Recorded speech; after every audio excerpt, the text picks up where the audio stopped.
Hey, here's an update of a story that I put out yesterday. Because I had questions. I said that some of these kids got to be the lamest kids in the world if you're gonna go to a party where your principal is there. Because Gen X, we wouldn't do no mess like this. But as more details came out, have I changed my mind totally about that? Not really, but some things make a little more sense. So let's hit it. Been playing with a gun. That's what Cocoa Beach police say was happening under this elementary school principal's watch while hundreds of kids were playing at her house. Thanks for joining us. I'm Luann Sorrell. And I'm John Brown. A third grade teacher was also arrested. She's accused of berating police officers on the scene as they were trying to break up that party. Fox 35's Esther Bauer joins us live on that story today. So, Esther, the principal's on leave and the district already has a replacement in place. The superintendent sent out an email to families here at Roosevelt, letting them know Dr. Jennifer Clark was immediately stepping into the role. Superintendent is also calling these allegations a total failure and violation of trust. From a classroom to a jail cell, a school principal and third grade teacher both arrested for allegedly hosting a house party for nearly 200 kids. Police say it happened at the Roosevelt Elementary principal's own home on Country Club Road in Cocoa Beach.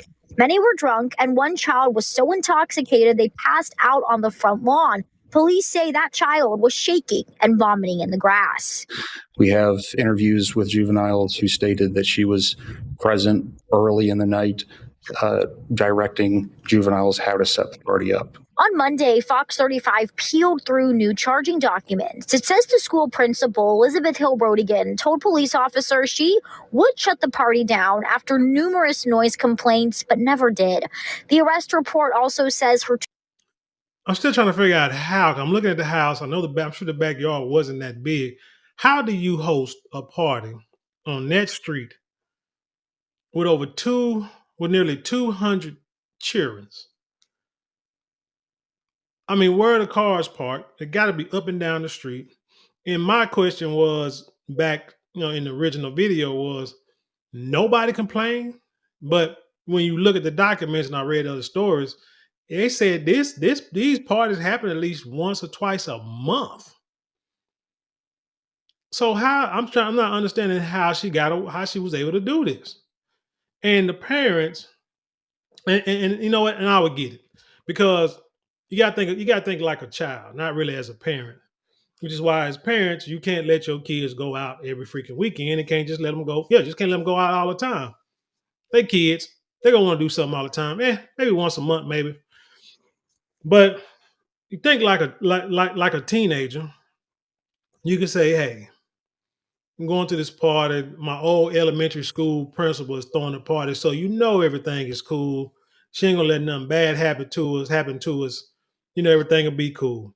And as a parent, if you're a Gen X parent or older, you'll be like, you know what? Yeah, school principal, they gonna do right by the kids. They're not gonna let anything bad happen to a child because they watch over kids every day. So it's a good way to get rapport with the students and the principal and stuff like that. And you know what I'm saying? And stay in their lives and be a positive influence on them. Not knowing and not thinking that this heifer gonna be serving alcohol and marijuana, and them kids are gonna be drunk at her house. That's sad. Whose sons hosted the house party. Kids were smoking marijuana, and an autistic child was allegedly punched by another student at the party. Parents are outraged. You got to make right decisions, especially with kids. It's just, I don't know. It's a really bad choice of decisions. That's all I got to say about it. I'm upset as a parent, that's for sure. Both Elizabeth Hill-Brodigan That woman look old to have an elementary school kid. My God. Harley Anderson bonded out of jail over the weekend on charges including delinquency of a minor, hosting an open house party, and child neglect. I'm shocked. I really am shocked. This is a good community, Cocoa Beach is. We tried to ask the principal for her side of the story, but she didn't answer the door on Monday. It's just a really bad choice of judgment. I really do, on her part. It's unfortunate. No, this is a first for me. I think this is a first for all of us here. And parents tell us right now the hardest part of what they are dealing with is trying to talk with their students about what happened. Keep in mind, these are elementary age students that are asking what happened to their teacher and to their principal. Coming up later tonight at 6, you're going to hear from the mayor of Cocoa Beach, how he says this arrest is affecting his community. Reporting live in Cocoa Beach, Esther Bauer, Fox. Nah, it shouldn't be too hard to talk to them kids. You just tell them, hey, that's the problem. That's another problem with these parents. They're afraid to talk to their kids. They're afraid to hurt their feelings. They think they're too young to know about real life. Hell no, man. I tell you, when my kids were young, if they had questions, I had answers. Even if they didn't have questions, if it's something that they saw that I felt that they need to understand, I had answers. I'm gonna make sure that I'm the one that's gonna tell you what's going on before one of your little fast friends tell you about stuff and you believe them and you don't believe me because you can't talk to them.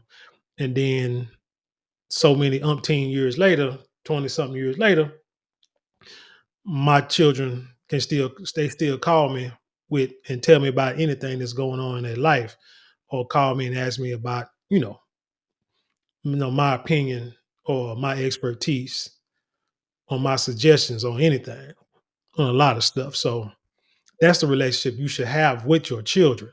Because as my dad said before, you are going to be a parent until the day you die.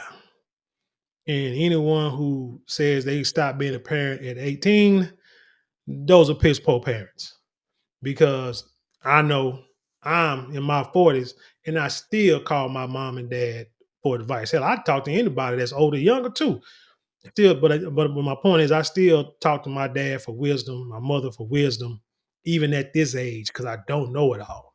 And my kids, they'll talk to me. Heck, they even call my parents for advice and suggestions for their wisdom too.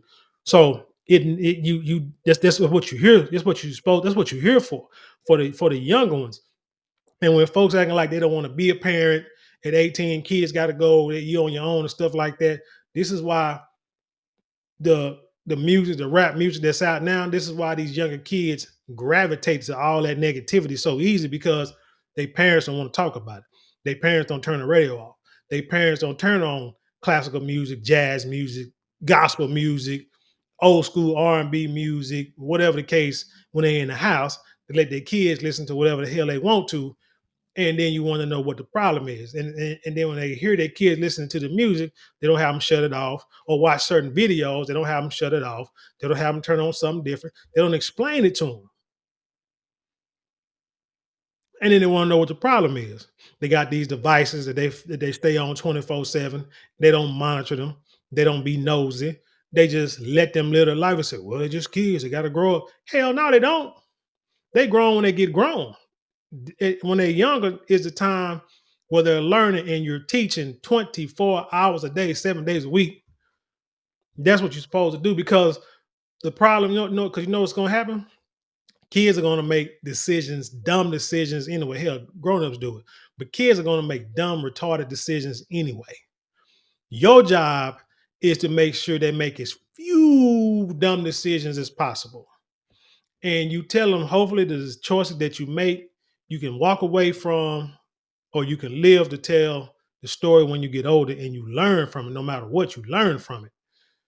But like I say, now the parents, they don't want to be parents. They say, well, see, kids got too many options too. Because when I was growing up, we had like what 3-4 channels. So when we go over somebody's house, if we go to daycare, or if we at home, all we could watch was you either gonna watch. You couldn't. Well, as boys, you wouldn't watch the stories. So only thing you could really watch is Sesame Street, Mister Rogers, Reading Rainbow, and things of that nature. And things of that nature. Other than and then the old school shows like what would come on? Like Gomer Pyle, Andy Griffith, Beverly Hillbillies. And them shows had messages too back in the day. I don't know what the hell they doing this, but man, hold on. That's enough. Man, I'm going to tangent. I could be talking forever. But anyway, tell me what you think about this story. Leave your comments below, share them with the world. Let's have an intelligent conversation. You know how we do around here. Don't forget to like, share, comment, and subscribe. Those 4 things cost you nothing but maybe a couple minutes out your day, but it means the world to us here. If you would like to support us financially, you can give a super thanks, super chat, super stickers, and you can go to the description box where the links there you can click on and help us that way. And don't forget to go to our shop button because we got products I know you would like. We got perfumes, colognes, silks, beard products, and much more. Just check it out. And I promise you won't be disappointed. And with that being said, I leave you in peace. And I'll see you on the other side.